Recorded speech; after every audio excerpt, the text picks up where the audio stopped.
একটা সময় ছিল যখন আমি প্রতি রাতে শহরতলির পথে পথে বহুক্ষণ ধরে ঘুরে বেড়ানোর জন্যে বেরিয়ে পড়তাম। আমার বাবা মা এই নৈশ ভ্রমণে মোটেই খুশি ছিলেন না। ফলে আমার শোয়ার ঘরের কাঠের দেওয়ালের প্রতিটি ফাটলের উপরে ধর্মীয় বিধি লেখা কাগজের চিরকুট আঠা দিয়ে লাগিয়ে দিতেন। কিন্তু সব চেষ্টাই বৃথা। প্রতি সন্ধ্যায় আমি বেরিয়ে পড়তাম, আর গভীর রাতে এসে এমন একটা জায়গায় দেওয়াল ঘেঁষে শুয়ে পড়তাম যেখানে মা বাবা কাগজে লাগাতে ভুলে যাওয়ায় সামান্য ফাটল দিয়ে বাইরের বাতাস ঘরে এসে ঢুকত। এতে আমি এক অদ্ভুত দুষ্টুমির আনন্দ পেতাম, কারণ সেই ফাটল দিয়ে সমস্ত অশুভ আত্মা ঘরে এসে ঢুকতে পারে। তাছাড়া ওদের কাছ থেকে দূরে সরে থাকতে আমার মোটেই ভালো লাগতো না, কারণ মনের অস্থির ভাবটা আমি কখনো খোয়াতে চাই না। পথে বেড়াতে বেরিয়ে আমি বন্ধুদের সঙ্গে দেখা করতাম। গভীর রাতে অপ্রত্যাশিতভাবে ওদের সামনে গিয়ে হাজির হয়ে পড়ায় ওদের সেই সব মুখ আমি দেখতে পেতাম যেগুলো লুকিয়ে ফেলতে পারলেই ওরা স্বস্তি পেত। আমি লক্ষ্য করতাম ওদের মুখের ওপর অন্ধকারের আতঙ্কের অসংখ্য রেখা, ভয় পাওয়ার করাল ছায়া। এইসব মুখ আমি সংগ্রহ করতাম, আর দিনের বেলা তুহিন আনন্দে সেগুলোকে খুঁটিয়ে খুঁটিয়ে দেখতাম, অনেকটা যেন শয়তান নাচের মুখোশ সংগ্রহ করছে। তবে শুধু একটা মুখোশই তাতে নেই, আমার নিজেরটা। একদিন সন্ধ্যায় কিউবাসী জেলায় ঘুরে বেড়াচ্ছি, দেখি আমার বন্ধু কাপড় ব্যবসায়ী মাছুয়ার দোকান থেকে হালকা আলো বেরিয়ে আসছে। ওর সঙ্গে আমার শেষ কথা হয়েছে আজ থেকে 2 বছর আগে, সুতরাং আনমনেই হেসে উঠে ওর দোকানে ঢুকে পড়লাম। মনে এক অদ্ভুত শীতল ঘৃণা, নিজের আচরণে আমি নিজেই অবাক। মুখোশ সংগ্রহ করতে করতে আমি কি তবে ক্লান্ত হয়ে পড়েছি? আমাকে সাদরে আহ্বান জানিয়ে মাতসুয়া চা পানের অনুরোধ করলো। পিতলের ধুনিটা সামনে এগিয়ে দিল যাতে আমি হাত দুটো গরম করতে পারি। শুনেছি তুমি নাকি অন্ধকারে পথে পথে ঘুরে বেড়াও, এ কি সত্যি? হ্যাঁ। কখনো কোনো আত্মার সঙ্গে তোমার দেখা হয়েছে? না। কখনো মুদিনা দেখেছো? না, মুজি নাকি তা আমি জানি না। আমিও জানি না, তবে এক ধর্মযাজককে একবার জিজ্ঞাসা করেছিলাম যে আমি যা দেখেছি সেটা কি। তাতে উনি বলেছিলেন ওটা মুদিনা। কিন্তু মুজিনা কি? জানি না, সেই ধর্মযাজকও বলতে পারেননি। নিজের হাঁটুতে চোখ রেখে আমি বসে রইলাম, কিন্তু মাতসু আর কিছু বলছে না দেখে বিদ্যুৎ ঝলকের মতো ওর দিকে চোখ তুলে দেখলাম। ও মুখ হা করে শূন্য দৃষ্টি নিয়ে বসে আছে। মনে হলো ওর ভেতরটা যেন ফাঁপা। তারপর দুটো আলোর কণা ওর কালো চোখের গভীরে হঠাৎই যেন জন্ম নিল এবং ক্রমশ কাছে আসতে লাগলো, অনেকটা অন্ধকার রাস্তা ধরে এগিয়ে আসা লণ্ঠনের মতো। অবশেষে ওরা ওপরের স্তরে উঠে এলো। ও চোখ বন্ধ করে আর্তনাদ করে উঠল, তারপর সম্বিত ফিরে পেল। ও কি ভয়ঙ্কর! মুজিনা কি বিভৎস! সে আমি বলে বোঝাতে পারবো না, কারণ বোঝানোর মতো কিছু নেই।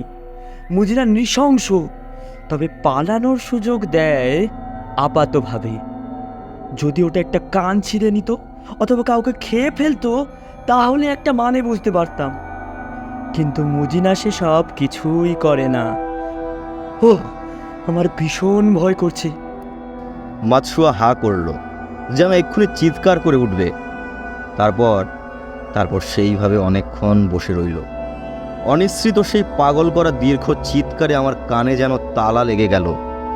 তারপর এক সময় ওর মুখ বন্ধ হলো। কোনো রকম ভূমিকা না করেই চাপা গলায় অনেকটা গানের ভঙ্গিতেও বলতে শুরু করলো, যেন এই গল্প ওর মুখস্থ হয়ে গেছে। একদিন রাতে একটা মাঠের ওপর দিয়ে সংক্ষেপে হাঁটছিলাম। সাধারণত এই সময়ই লোকে অশুভ জিনিসের দেখা পায়। চারিদিকে অন্ধকার, কিছুই নজরে পড়ছে না। তাহলে কেমন করে আমি সেই ছোট্ট পুকুর, একটা গাছ আর ওই মেয়েটিকে দেখতে পেলাম? আকাশে চাঁদ ছিল না, আর সেই পুকুর, গাছ কিংবা মেয়েটির কাছ থেকে কোনো আলো আমার চোখে আসেনি। কিন্তু তা সত্ত্বেও আমি দেখতে পেলাম মেয়েটি মাথা ঝুঁকিয়ে বিষণ্ণভাবে বসেছিল। কান্নার তীব্র দমকে ওর কাঁধ দুটো থেকে থেকে কেঁপে উঠছে। আমি এগিয়ে গিয়ে ওর কাছে বসলাম। ভয় হচ্ছিল, হতাশায় ও হয়তো পুকুরের জলে ঝাঁপিয়ে পড়বে। এখানে কোনো যুবতীর বসে থাকা ঠিক নয়, আমি ওকে বললাম। ওর কাঁধে হাত রাখলাম। একই সঙ্গে লক্ষ্য করলাম ওর পরনের কিমোনো অদ্ভুত সুন্দর রেশমের তৈরি। আমি তৎক্ষণাৎ হাত সরিয়ে নিলাম। আমার দোকানে কখনো এত ভালো রেশমি কাপড় আসেনি। এখনো যেন সে কাপড় আমি অনুভব করতে পারছি। রাতে এই সময়ে এ জায়গায় ভয় আছে, আমি ওকে বললাম। কিন্তু ও আরও ঝুঁকে পড়ল, ফুপিয়ে ফুপিয়ে কেঁদেই চলল। পোশাকের চওড়া হাতায় নিজের মুখ লুকিয়ে রইল। আপনার কোনো সাহায্যের দরকার থাকলে বলুন। কিসের দুঃখ? ও একটু সরে বসল। আমি আপনাকে সাহায্য করতে চাই। আমি কিছুতেই আপনাকে আত্মহত্যা করতে দেব না, দয়া করে কাঁদবেন না। ও ধীরে ধীরে উঠে দাঁড়ালো, যেন আমার কথায় শান্তি পেয়েছে। তারপরে আমার দিকে পেছন ফিরে দাঁড়ালো। কিন্তু আমি চলে যেতে পারলাম না। ওকে ওখানে একা রেখে আমি যেতে পারি না। সুতরাং উঠে দাঁড়িয়ে ওর কাছে গেলাম। আসুন, এই বিপজ্জনক পুকুরের কাছ থেকে আমরা চলে যাই, আমি বললাম। তখন ও ঘুরে দাঁড়ালো, দুহাতে নিজের মুখ ঢেকে রেখেছে। মনে হলো ওর কান্না ভেজা চোখ দুটো আমার কাছ থেকে লুকাতে চাইছে। তারপরও কপাল আর নাকের ওপর দিয়ে হাত বোলানোর একটা ভঙ্গি করল। আমি ঝুঁকে পড়লাম, ওর মুখটা দেখতে চাইলাম, ওকে সান্ত্বনা দিতে চাইলাম, ওর চোখে চোখ রাখতে চাইলাম। কিন্তু ওর কোনো চোখ নেই, নাক নেই, মুখ নেই। ওর গোটা মুখমণ্ডল ডিমের মতোই মসৃণ।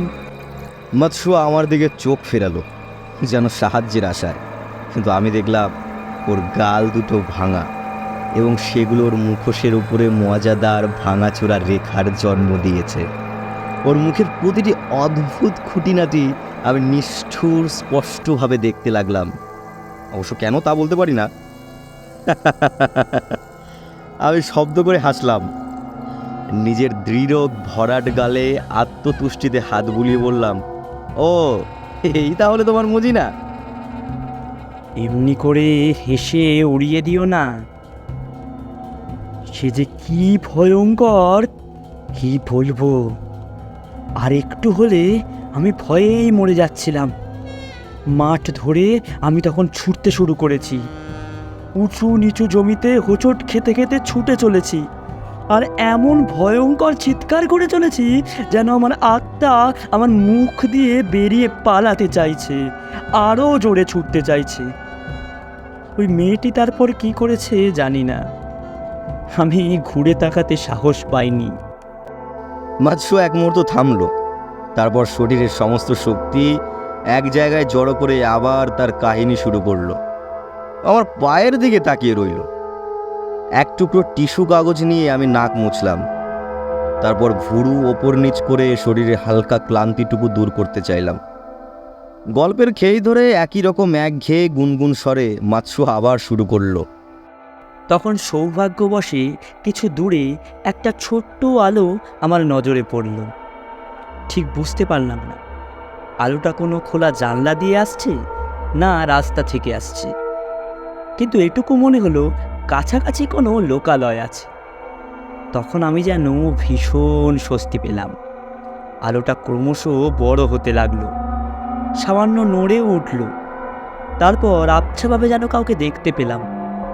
আলোটা রাস্তা ধরেই এগিয়ে আসছে। আমি ছুটে গেলাম সেই আলো লক্ষ্য করে। গিয়ে দেখি এক ফেরিওয়ালা তার জিনিসপত্রের ডালা নামিয়ে সবে সাজাতে শুরু করেছে। বাঁচান, বাঁচান, আমি চিৎকার করে উঠলাম। ছোট্ট আলোটা লোকটার সস্তা নীল প্যান্টের ওপর এক লালচে আভা ছড়িয়ে দিয়েছে। তার হাতের কয়েকটা ছোট বাটিতে প্রতিফলিত হয়ে ঠিকরে পড়ছে। কি আছে, চিৎকার করছেন কেন? সে রুক্ষ সংক্ষিপ্ত স্বরে প্রশ্ন করল। ও, সে আমি বলতে পারবো না। রাস্তায় চোর ডাকাত বেরিয়েছে নাকি? হ্যাঁ, সে অবজ্ঞার সুরে বলল, না না, আমি কিচ্ছু বুঝতে পারছি না, আর আপনাকে বলতেও পারবো না। যন্ত্রণাকাতর চিৎকার করে আমি তার কাছে গিয়ে দাঁড়ালাম। তাহলে বোধহয় এই ব্যাপার। নিজের মুখের ওপর হাত বুলিয়ে সে উত্তর দিল। আর তখনই আমি দেখতে পেলাম, লণ্ঠনের আবছা আলোয় স্পষ্ট দেখলাম তার চোখ, নাক, মুখ কিচ্ছু নেই। মুখটা ঠিক একটা ডিমের মতো। কি করে যে শেষ পর্যন্ত বাড়ি ফিরেছিলাম জানি না। মাছুয়ার সামনে ঝুঁকে বসলো। ও এখনো আমার পায়ের দিকে তাকিয়ে। ওর কপালে অসংখ্য খাপ ছাড়া রেখা, ঠোঁট যেন ঝুলে পড়েছে। আমি কিছু বুঝতে পারছি না। মাঝরাতে হঠাৎ আমি জেগে উঠি, এক ভয়ঙ্কর যন্ত্রণা টের পাই। সেই আতঙ্ক যেন এখনো আমাকে ছেড়ে যায়নি। কি করে সেই রাতের কথা ভুলবো আমি? কি করব আমি এখন? আমি বোধহয় পাগল হয়ে যাব। ওর জন্য আমার এতটুকু দরদ হলো না। ওর মুখের চেহারা এত হাস্যকর আর কথাগুলো এত গতানুগতিক যে আমি হেসে উঠলাম। ও হো হো হো হো হো, তাহলে এই সব? মাছুয়া বিহবলভাবে চোখ তুলে তাকালো এবং একই সঙ্গে আমি আমার ঠান্ডা কপাল মুছলাম।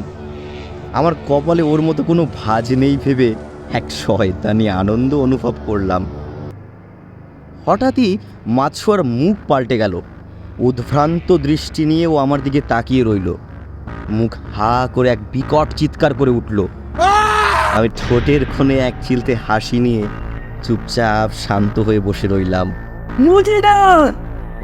আমার দিকে আঙুল দেখিয়ে ও চিৎকার করে উঠল। বিরাট এক গর্তের মতো ওর মুখ এখনো হা করা। ওর গলা থেকে অদ্ভুত ঘড় ঘড় শব্দ উঠে এলো। আর তারপরই শুরু হলো আকস্মিক দীর্ঘ ধারাবাহিক চিৎকারের মিছিল। ও লাফিয়ে উঠল, ধুনিটাকে উল্টে দিয়ে ছুটে পালিয়ে গেল দোকানের বাইরে। ও পাগল হয়ে গেছে এই কথা ভেবে আমি যেমন বসেছিলাম তেমনই বসে রইলাম। লক্ষ্য করলাম ধুনির জ্বলন্ত কাঠ কয়লাগুলো মেঝের কার্পেট পুড়িয়ে গর্ত করে ফেলেছে। একটা ছোট্ট আগুনের শিখা কার্পেটের এক প্রান্ত লেহন করে তার যাত্রা শুরু করলো। অন্য প্রান্ত ধরে আরও একটা শিখা একইভাবে এগিয়ে চলল। একসময় ওদের দেখা হলো এবং এক বিশাল শিখা জন্ম নিল। সেটা ছড়িয়ে পড়ল চতুর্দিকে। মনে হলো ধোঁয়ায় আমার চোখ জ্বলছে। ফলে আমি দুহাত তুলে চোখ ঘষতে গেলাম। তখনই আবিষ্কার করলাম আমার কোনো চোখ নেই। মুখের ওপর হাত বোলালাম। আমার মুখ ডিমের মতো মসৃণ। নিঃসীম আতঙ্কে আমি লাফ দিয়ে উঠলাম, ছুটে গেলাম একটা ড্রয়ারের কাছে। এক হ্যাচকায় ড্রয়ার খুলে একটা আয়না বের করে তাতে দেখলাম একটা সাদা ডিম্বাকৃতি খোল, তাতে কোনো আঁচড়টি পর্যন্ত নেই। আমার চুলগুলো অপার্থিব ভঙ্গিতে ডিমের ওপরে গজিয়ে উঠেছে। কিন্তু কিন্তু চোখ, যা যে আমি সব দেখছি, আমার সেই চোখ কোথায়? ডিমের সাদা খোলা ভেদ করে আমি আয়নায় তাকালাম। দেখলাম ডিমটা আমার মাথার নড়াচড়া অবিকল নকল করে চলেছে। আমার চুল নিয়ে আমারই ঘাড়ের ওপরে বসে আছে। আতঙ্কে সব কিছু ভুলে আমি দিশেহারা হয়ে পড়লাম। ছুটতে বেরিয়ে গেলাম রাস্তায়। চারপাশে তাকিয়ে দেখে কয়েকজন লোক চুপচাপ শান্ত হয়ে এগিয়ে আসছে। ওরা এখনো আগুন দেখতে পায়নি। চট করে হাত তুলে মুখ ঢাকা দিয়ে ছুটে চললাম বাড়ির দিকে। বাড়ি ফিরে একটা টুপি দিয়ে মুখ আড়াল করে আয়নাটা হাতে নিয়েই মা বাবার সামনে গিয়ে দাঁড়ালাম। তোমাদের কাছে ধর্মীয় বিধি লেখা আর কোনো কাগজ আছে? আমার ঘরে এখনো একটা ফাটল রয়েছে, সেটা দিয়ে মুজিরা ঢুকে পড়তে পারে। কয়েক চিলতে কাগজ এনে ওরা তৎক্ষণাৎ সেই ফাটলের ওপর আঠা দিয়ে লাগিয়ে দিলেন। তারপর আমি মাছুয়ার আয়নাটা তুলে ধরলাম। গিল্টি করা ফ্রেমে বাঁধানো পুরনো দামি হাত আয়না। পেছনে কতগুলো সারসের ছবি খোদাই করা। আয়নায় তাকিয়ে আমি আবার নিজের পুরনো মুখটা ফিরে পেলাম। পরদিন শুনলাম কিওবাসীর একটা বিরাট এলাকা সম্পূর্ণ পুরে ছাই হয়ে গেছে এবং এক মাঠের ওপরে এক ছোট্ট পুকুরে মাতসুয়ার মৃতদেহটা খুঁজে পাওয়া গেছে। তারপর থেকে অন্ধকার হয়ে এলেই আমি বাইরে বেরোতে সাহস পাই না। আমার মা বাবা ভাবেন আমি পড়াশোনা করি, প্রার্থনা করি, কিন্তু আমি বসে থাকি মাতসুয়ার আয়নাটা হাতে নিয়ে, পরীক্ষা করি নিজের মুখটা কোথাও কি শক্ত হয়ে উঠেছে, ওটা কি পাল্টে যাচ্ছে একটা মসৃণ ডিমে। এখন আমি শুধু একটা মুখোশই খুঁটিয়ে বিশ্লেষণ করি, সেটা আমার নিজের মুখটাকে আমি ভীষণ ভয় পাই। এতক্ষণ শুনছিলেন জনপ্রিয় আমেরিকান লেখক টম ক্রিস্টেনসেনের লেখা গল্প দ্য ভ্যানিশড ফেসেসের অনুবাদে তৈরি গল্প অদৃশ্য মুখ। আমাদের আজকের গল্প অদৃশ্য মুখের মাতসুয়ার চরিত্রে ইন্দ্রনীল, অন্যান্য চরিত্রে অনির্বাণ এবং গল্পের কথক প্রসূন। গল্প ভালো লাগলে অবশ্যই লাইক, কমেন্ট ও শেয়ার করে ছড়িয়ে দেবেন এবং আরও এরকম রোমহর্ষক ও রোমাঞ্চকর গল্প শুনতে অবশ্যই সাবস্ক্রাইব করবেন এবং বেল আইকনটি প্রেস করে দেবেন। সকলে ভালো থাকবেন, সুস্থ থাকবেন। ধন্যবাদ।